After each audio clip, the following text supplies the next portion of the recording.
In our last lecture, we explored the world of the Quran and saw in the figure of Muhammad, one of the great prophets whose revelation of the Quran, given to him directly by God as the Muslims believe, truly transformed history. The Quran is a book that made history, that continues to make history. The Quran is also, by our definition, a great book. Its theme is a truly grand one. It is quite simply God. Who is God? What does God demand of us? God, Muhammad said, will place no burden upon you that you cannot bear. And he said this in the noblest of language. The Arabic of the Quran is believed to be the perfection of language by Muslims, and hence there has only been one authorized translation of the Quran done under the Ottoman Empire, and the Arabic of the Quran is studied and recited all over the world of Islam.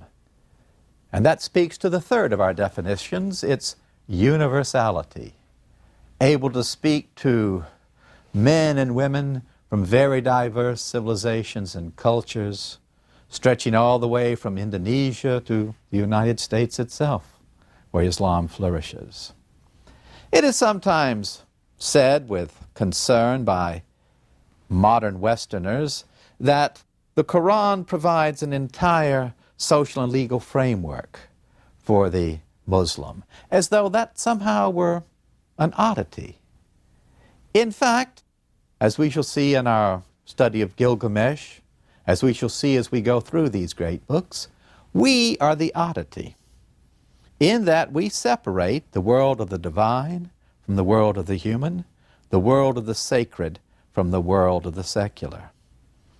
You see, to Moses, to Jesus, to Muhammad, it would be incomprehensible why there had been such a furor some months ago about putting a copy of the Ten Commandments into a hall of justice.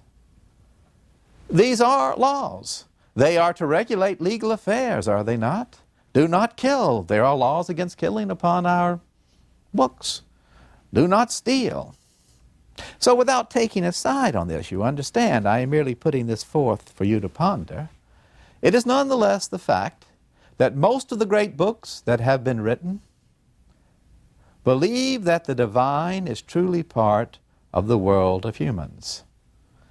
And the great civilizations of the past, India, China, Greece and Rome, Mesopotamia and Egypt, believe that there can be no dichotomy between the sacred and the secular. There can be no separation of state and church. That is one of the lessons in the magnificent epic, the Gilgamesh, that is the subject for our lecture now, and that enables us to focus upon the next of our great themes, which is the question of fate. What is fate? Muhammad gave an answer to that. Everything that befalls us is destined by God. It is written. God has decreed everything that is going to happen. And that too was a message of Marcus Aurelius. It has consumed the mind of thoughtful individuals since the first days of civilization. Civilization was born in Mesopotamia and in Egypt, in other words, in the Middle East, around the year 3000 BC. It was an astonishing burst of anonymous creativity that in Egypt and in Mesopotamia simultaneously saw the birth of and development of writing, complex government structures, monumental architecture. From the time writing begins to develop in Egypt until the pyramids are raised, those monuments that still awaken our awe, only 500 years had passed. And the birth of writing in the Middle East was shortly followed by great structures that the Bible would recall as the Tower of Babel. Mighty monuments, both the pyramids and the Tower of Babel, the ziggurats of Babylonia, monuments to this belief that there is no separation between the sacred and the secular. Mesopotamia, the land of the two rivers, what we would call Iraq today. Their civilization blossomed in the form of independent cities like Uruk, like Ur, like Nippur, that arose there where a complex governmental structure came into being to regulate the irrigation of the land through these rivers. The same way that in Egypt, civilization came into being when a political figure, the Pharaoh, became powerful enough to organize the labor, material resources to carry out large-scale irrigation so that the population, both in Mesopotamia and along the Nile Valley, were released from the vagaries of the weather, and where large cities and settlements could grow up and feed themselves. Now, in both Mesopotamia and in Egypt, this did not come about through democratic government. It came about through absolute power. And we must deal, as we ponder the lessons of the past for our own day, that such a growth of technology and the harnessing of technology in the 3rd millennium BC was made possible only by absolute government control. In Egypt, this came about by the population of the Nile Valley accepting the belief that Pharaoh was God on earth, the good God, he who makes the cool waters flow, and building the pyramids to celebrate his eternity, that he would live forever, God on earth, and then God dominating the underworld when he seemed to pass away from us. And this did not come about through peaceful cooperation. It came about through warfare. And the first historical document we have from Egypt that we have writing upon that tells us something about the history of Egypt is a palette, that is to say a slate object on which cosmetics were ground, a ceremonial palette of the king Narmer. And what is he doing on that palette? He is bashing his enemies' heads in and cutting them off and marching in triumph. So the celebration of absolute power. So too in Mesopotamia, these city-states that arose along the banks of the Tigris and Euphrates were based upon absolute kingship. In this case, the king ruled because the gods had chosen him, placed him upon the throne. And the very name of some of these kings celebrated their grand status. Lugobanda, the big man. It was here, the civilization of Mesopotamia, that our first epic poem, extant to us at least, came into being, the Epic of Gilgamesh. And its theme was fate. What is our fate? Because man puzzled over the question of, why do I die? Why can't I live forever? Why am I one day vital, moving around, and the next day dead? And where have I gone if I have died? And with it came this desire to live forever. Flee from death, the Egyptian pyramid texts tell us. Let us carry out every ritual possible to stave off death. Let us fill our tombs with goods and objects and food that will enable us in another world to continue to live. In Mesopotamia, this same question lay at the basis of the epic Gilgamesh. Now, civilization in Mesopotamia came into being in the person of the Sumerians. The Sumerians spoke a language and wrote their language, the first written language in Mesopotamia. This was a language that was not related to the Semitic tongues that later came to dominate. Semitic being a language family that includes Hebrew, it includes Arabic, it includes ancient Babylonian. It includes the ancient language of Akkad, a region of Mesopotamia. And the Sumerians celebrated very early on, in the form of tales which were written down, the figure of Gilgamesh. The man of joy and the man of woe, they called him. He was a real historical figure who sometime around 2600 BC had been king of the city of Uruk, what in the Bible is called Erech, And the Bible in Genesis recalled a figure like Gilgamesh in the figure of Nimrod, the first mighty man who ruled over Babylon and Erech. So Gilgamesh was a real historical figure, a powerful king who was credited with, and I think did, build the walls that surrounded the great city of Uruk. Those mighty walls that are a symbol of the ability to organize labor and also of the constant warfare that dominated the life of these Mesopotamian towns. Uruk of Gilgamesh. Sometime around 2100 BC, a longer poem was written about Gilgamesh. And almost from the beginning, the Epic of Gilgamesh was conveyed in the form of writing, rather than simply oral composition. This poem was written down in the language of Babylonia, the language of Akkad, and a Semitic language. And later on, perhaps sometimes towards the end of the second millennium BC, a final elaborate version was committed to clay tablets, and the name associated with it is Sin-liki-unununi, whom we might credit with being the first great poet that we know by name. This was then copied, and examples of it were found in clay tablets of the king of Assyria, Ashurbanipal. For the Assyrians, this Semitic people, had come to rule over this vast land of Mesopotamia, in fact pushing their empire all the way to the Mediterranean Sea and for a time dominating Egypt, the Assyrians. Thus was the long history of the Epic of Gilgamesh. From Sumerian to Babylonian to Assyrian, it awakened the interest of an educated audience. And stories about Gilgamesh were also told in popular oral form around campfires and in caravan trades and throughout the Middle East.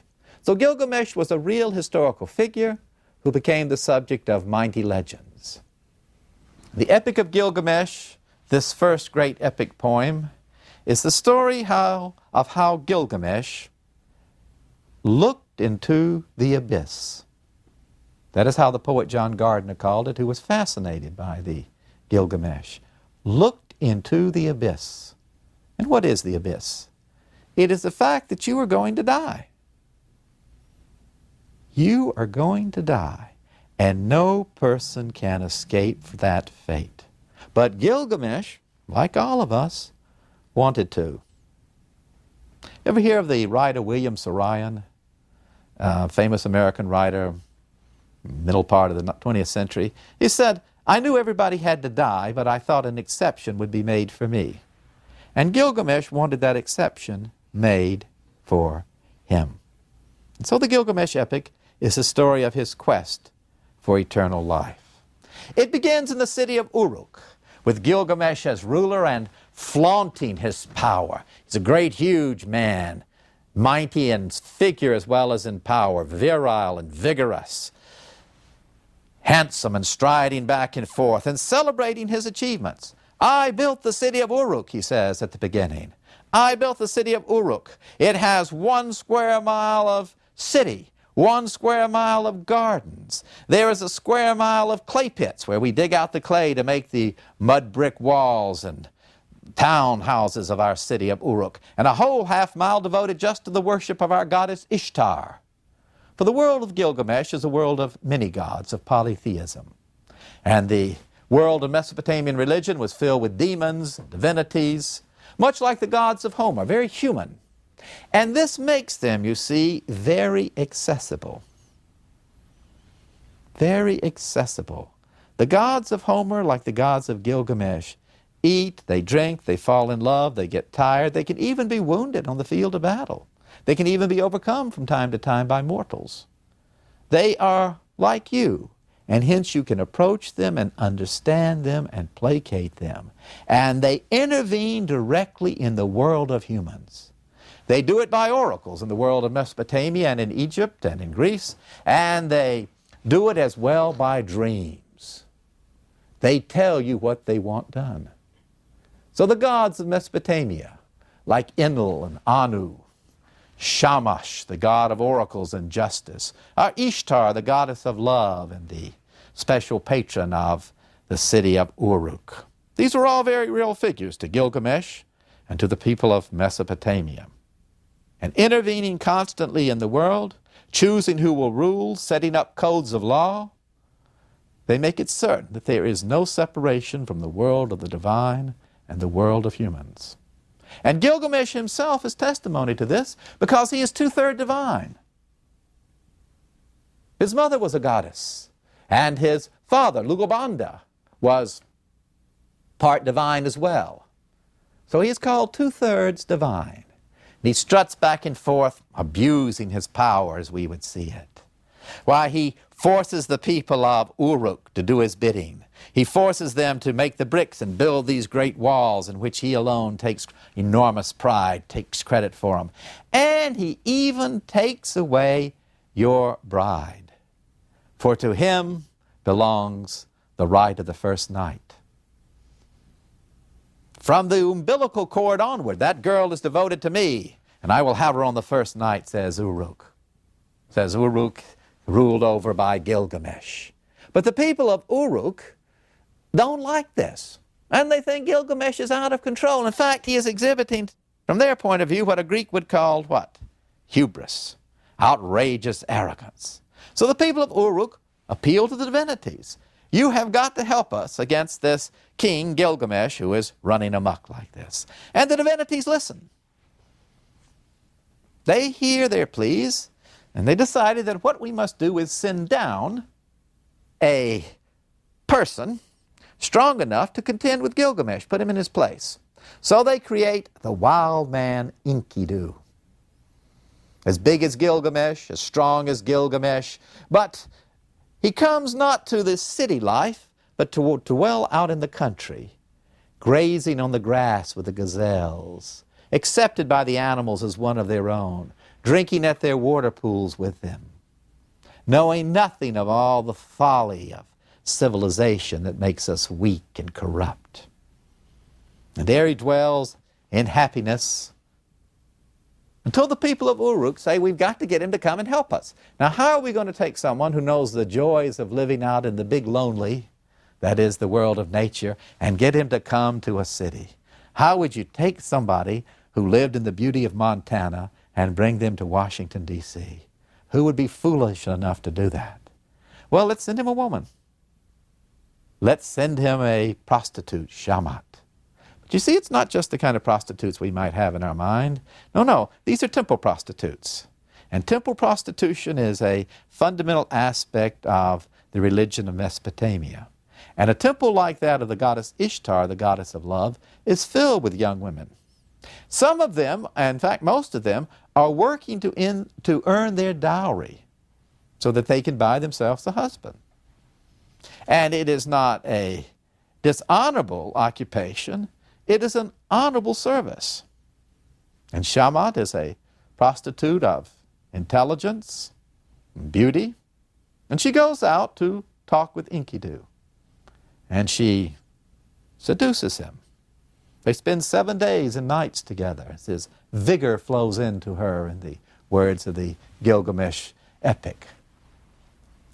She teaches him to shave, to bathe, to drink beer. 7 jugs of beer make him feel good and happy. To eat bread instead of the grass that grows out where the gazelles graze. And suddenly, the gazelles want nothing to do with him. The lions want nothing to do with him. He has become civilized. He has that stench of civilization. And his friends, the antelope, run away when he comes. So there's nothing left for him but to go into the town of Uruk. There he arrives, and the people flock out to welcome him, and they say, you're the one who has come to save us from Gilgamesh. And right now, Gilgamesh is about to take a young maiden getting married. Stop him. And Enkidu says, this sounds outrageous to me. I will go and stand in the doorway of the home and fight Gilgamesh. Gilgamesh strides in. Where's my wife for the night? You can't have her. Who are you? I am Enkidu. Well, I am Gilgamesh. Then let's fight. And they do. And in the great tradition of folklore like Mike Fink and Davy Crockett fighting, they have this mighty struggle until Gilgamesh beats him. And we even have a seal of the scene with Gilgamesh kneeling on one knee and holding great Enkidu up So he has conquered him. By golly, you're a man, says Enkidu. You're a man too, says Gilgamesh. Let's be friends. My mother told me about you, Gilgamesh says. I had this dream. I had a dream in which there was this mountain that I had to deal with, and these stars that fell down, and then this giant stone axe that I had to move and struggle with, and then I gave a big kiss to. And my mother said, you're going to find a friend like that who will come and be your friend and share all things with you. That's you, Enkidu. Well, I am so glad. And let's not worry about those girls you keep taking at night. That sounds all right to me. That's not such a bad thing to do. Well, you know what? Now that we are friends, what we've got to do is to really make a name for ourselves. That's what I've got to do, Gilgamesh said. I have got to make a name for myself so that people will remember me forever. Let's go destroy the monster Humbaba. Humbaba! Oh, that's a terrifying creature with a human face and the body of a monstrous, gigantic creature. Why, his breath is like death. His maw is like fire. His body is like iron. We will go and conquer Humbaba, who dwells in the great forest of the cedars far to the west where the sun goes down. And Enkidu and his friend go. All along the way, Enkidu stops and makes a shelter for his friend Gilgamesh, sprinkling flour around him where he can receive dreams. Oh, you will push this aside and think it's just some maudlin sentiment by Dr. Fears. But to the ancient world, dreams were real. Not something to be explained away by psychology or too full of a stomach, but reality. And the gods convey to Gilgamesh, through their dreams, the struggle that he and Enkidu will have against great Humbaba and the dangers that lie in that victory. But they go and find Humbaba, and their struggle is magnificent. The very ground shakes as Enkidu and his friend Gilgamesh fight this huge monster and conquer him. And the monster in his pain shouts out, "Save my life!" And Gilgamesh looks upon him and says, well, he's not such a bad monster. And Gilgamesh says, let's let him go. And Enkidu says, you got to kill him. You got to make a name for yourself by killing him. Don't kill me, says Humbaba. But Gilgamesh slays him. And from the forest of cedar, there in what we would call Lebanon today, great trees are cut down and floated back down the river Tigris and Euphrates to build a mighty shrine for the gods, so that forever men will know of the great victory of Gilgamesh and his friend. The goddess Ishtar now, in her graciousness, comes to Gilgamesh and says, I want to become your mistress. And Gilgamesh, who has slept with all these other girls, says, I don't want anything to do with you, Ishtar. Everybody who becomes your boyfriend dies in a terrible fashion. Look at Dumuzi. Why, he was just a happy shepherd, and you destroyed him. The lion, you broke his spirit. The stallion mated with you, and you turned him into this creature who befouls his own water and is the subject of man. Look at the gardener who did nothing but bring you beautiful fruits to eat. You turned him into a scarecrow when you were done with him. I will have nothing to do with you. So Ishtar flees to her father, the king of the gods, and says, you've got to help me. I have been spit upon by this mortal Gilgamesh. And her father sends down this huge bull of heaven to ravage the land. Once again, you see the divinities intervening directly in human affairs. And Gilgamesh and his friend Enkidu slaughter it as well. Humbaba, the bull, both of these symbols of chaos, they conquer. But such victory must have its price. And Enkidu has a dream in which he is told he will die. I don't want to die, said Enkidu. It was a terrible experience. My soul went down into this deep pit, and there were all the kings that had ever been, and their crowns were as dust, and all the wealthy men, and their money was as nothing. I don't want to go. But he dies, and his friend Gilgamesh can do nothing to save him. Sorrowing beyond any comprehension, Gilgamesh decides that he will not die. And he goes in search of eternal life. His mother, the goddess, tells him, it is something no man has ever found, eternal life. No, wait a minute, Mom. Isn't there something about one man, Utnapishtim? I've heard about him. He lives forever. Oh, but he dwells far, far away, past the dreaded mountains, across the sea of death. You cannot find him. I'm going to try. I am going to leave my city of Uruk and go in search of eternal life. And so he goes to the west. League upon league upon league he travels and travels and travels until he comes to the dreaded mountains, guarded by the scorpion monster. You cannot go through, and Gilgamesh begs and pleads until the wife of the scorpion monster intercedes and says, give him a chance. See if he can go through the great tunnel that runs through these mountains. But the sun comes through that mountain at the end of the 12th hour every day, and he will be burned alive. No man can get through that mountainous tunnel in 12 hours. Give him a chance. And Gilgamesh runs as no man has ever run before, through that mountain, running and running and running. And just as he crosses out of it, the sun comes through, but he is safe. And he makes it to the Sea of Death. And there, upon the Sea of Death, in this desolate area, he finds another woman, another harlot, the female interfering and intervening for him, who says, you look terrible. Who are you? Gilgamesh. You can't be Gilgamesh. You're emaciated and exhausted. It's Gilgamesh. You're in search of eternal life, aren't you? Yes. Across those waters indeed dwells Utnapishtim. And Gilgamesh convinces the boatman to carry him across. And he must pole his way across, and to allow his hands even to touch the Sea of Death is to die. So Gilgamesh poles, and each time his hands get near to the water, he drops that pole and takes another that he has cut. So he carries out every possible labor until the boatman has brought him across. And he meets Utnapishtim and his wife. You're immortal. Yes, and I live forever. How did that come about? I don't think you know about the flood, do you? No, we haven't heard about the flood. Well, here the city of Nippur, yes, it's an abandoned city. Well, I, Utnapishtim, lived in Nippur. And the gods decided that they would destroy the human race. And the king of the gods came to me and said, build an ark. Build an ark and put 2 of every creature upon it and your family. Tell no one why you are building it. And when everyone asked Utnapishtim, why are you building this ark? He said, the gods will send a shower of abundance. And they did. A mighty flood came, and the human race was wiped out, and the creatures of the world were wiped out. And I alone, with the creatures I had saved and my family, we sailed on that ark, day after day amidst the terrible rains, until we came to rest upon a mountain. I sent out one bird, and it came back. I sent out a second bird after a few days, and it brought back a twig. The waters were receding. And I sent out a third bird, and it never came back. And for all my suffering, the gods have given me eternal life. And Gilgamesh asked, well, tell me how I can live forever. You cannot live forever. Mortals must die. I am the exception. Give me a chance. And the wife intervenes and says, let him try. Utnapishtim says, you can be immortal if you don't fall asleep. Immediately Gilgamesh falls asleep.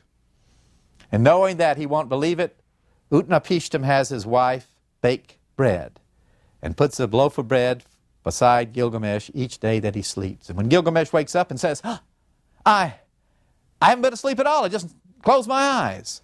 There are these 7 loaves, moldy, stale, and the one that was fresh baked that day. Please don't let me die. There's a plant at the bottom of the sea. Find it, and he'll give you eternal life. I'll get it, Gilgamesh says, and he leaps down into the water, brings it up, lays it aside, falls asleep again, and he wakes up, a snake has eaten it, and slithers away, shedding its skin. He will never know eternal life. He will die. Gilgamesh knows it. No man or woman could try as hard as he did, but he will die. He makes his way back then to Uruk, and he stands amidst the walls of Uruk and climbs upon the walls and says, I built this city. I built these walls. 1 mile square of townhouses, 1 mile square of gardens, 1 mile of clay pits, and a half-mile square devoted to the goddess. What I have done is good. So he lived his life knowing he would die, and all that mattered is the reputation and the achievements he left behind.